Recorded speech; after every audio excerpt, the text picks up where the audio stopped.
Hello everyone. I hope all of you are fine at your homes. So in this video we will start the reading and explanation of the chapter The Bond of Love. We have already gone through the introduction of this chapter. In this video we will go through in the detail of this chapter as well as the main points about it. So let's start with the reading. The Bond of Love, Para 1. I will begin with Bruno, my wife's pet sloth bear. I got him for her by accident. 2 years ago, we were passing through the sugarcane fields near Mysore. People were driving away the wild pigs from the fields by shooting at them. Some were shot and some escaped. We thought that everything was over when suddenly a black sloth bear came out painting in the hot sun. Now I will not shoot a sloth bear wantonly, but unfortunately for the poor beast, one of my companions did not feel that the way about it and promptly shot the bear on the spot. So here in these paras, the narrator's wife got a sloth bear as a pet due to an accident. 2 years before the time when this story was written, the narrator and his friends were passing through sugarcane fields near Mysore. Farmers were driving out pigs from their fields by shooting at them. As it was apparently over, suddenly a sloth bear appeared from the fields. It was breathing heavily due to running and excessive heat. The narrator says here that he would never shoot a bear without any reason, but one of his companions did, and the bear was shot dead. So in para 3, as we watched the fallen animal, we were surprised to see that the black fur on its back moved and left the prostrate body. Then we saw it was a baby bear that had been riding on its mother's back when the sudden shot had killed her. The little creature ran around its prostrate parent, making a pitiful noise. So here you can see that the animal lay on the ground, but a part of its furry black body moved. It was a baby bear that had been lying on the mother's bear back. Now that the mother bear was dead, the baby got up and ran around the mother's body, and it was literally crying. Para 4. I ran up to it to attempt a capture. It scooted into the sugarcane field. Following it with my companions, I was at last able to grab it by the scruff of its neck while it snapped and tried to scratch me with its long hooked claws. As you can see, the baby bear was quite irritated, was very sad and disappointed by the death of her mother. The narrator here tried to catch the baby bear. The baby bear escaped into the sugarcane field. The group chased it and finally the narrator caught hold of it from the back of its neck. The bear tried to scratch them with its hook-shaped claws. He was actually making efforts to move out from them. Para 5. We put it one of the gunny bags we had brought, and when I got back to Bangalore, I duly presented it to my wife. She was delighted. She at once put a colored ribbon around its neck, and after discovering the cub was a boy, she christened it Bruno. Bruno soon took to drinking milk from a bottle. It was but a step further, and within a very few days he started eating and drinking everything else. And everything is the right word, for he ate porridge made from any ingredients, vegetables, fruit, nuts, meat, especially pork, curry and rice, regardless of condiments and chilies, bread, eggs, chocolates, sweets, pudding, ice creams, etc., etc., etc.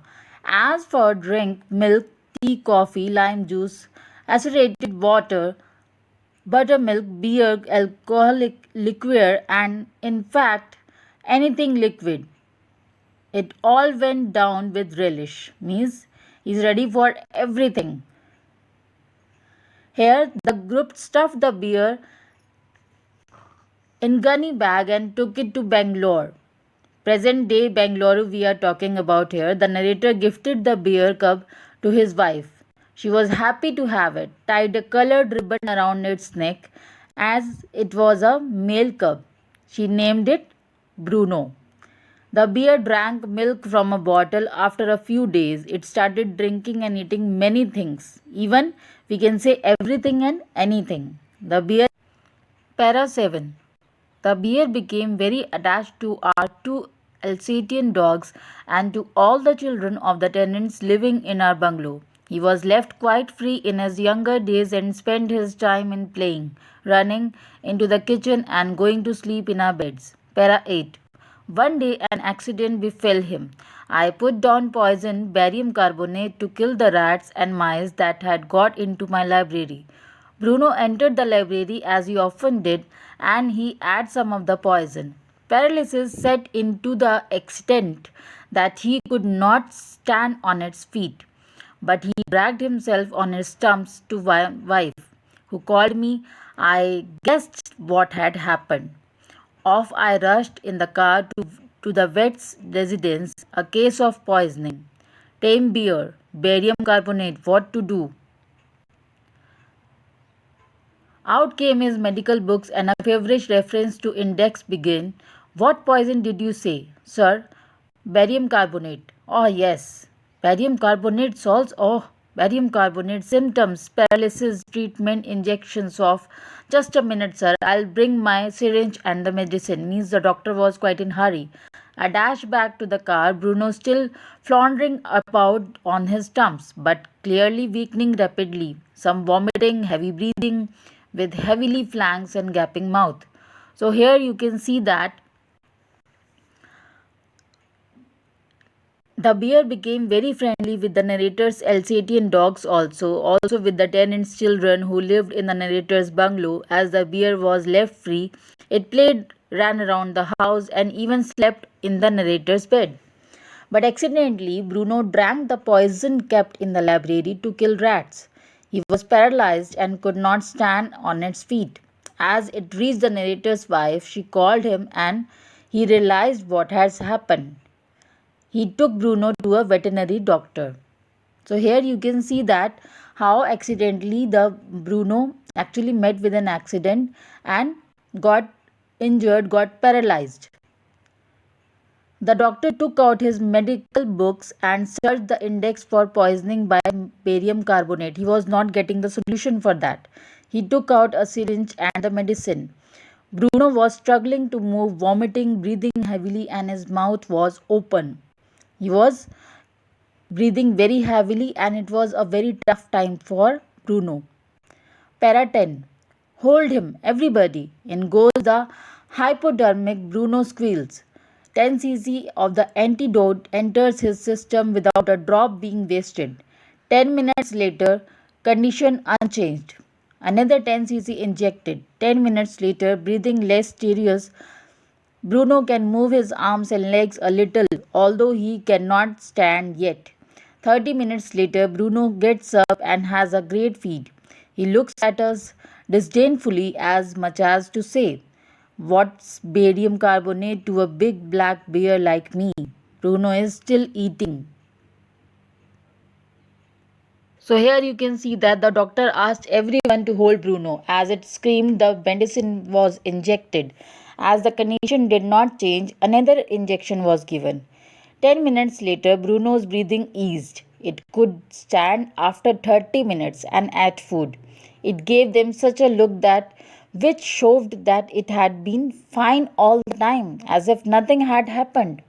Bruno was quite natural.